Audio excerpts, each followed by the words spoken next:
Alae! Alae! Alae! Alae! Alae! Alae!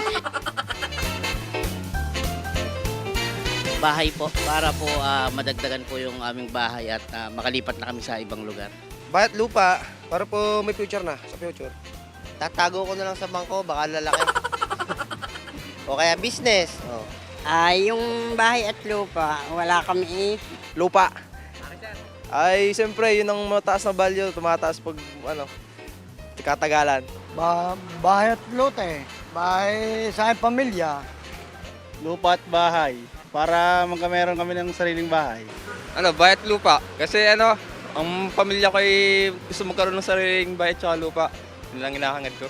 Bigla ka na lang tatamay. Dapat pag-aralan mo kung saan mo gagamitin yung tinamaan. Ay wala yung basta bili ng bili. Nice. Kailangan mo yung napaplano yun. Bibili po ako ng sasakyan. Kasi po, napakahirap pong mag-commute. Wala pong masakyan lagi pag napasok sa school. Gamit po sa school.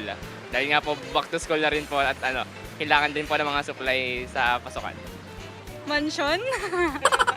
Para magkakasama po kami ng family ko sa comfortable na ba. Siguro po house and lot. House and lot. Ganun din. Para sa family po.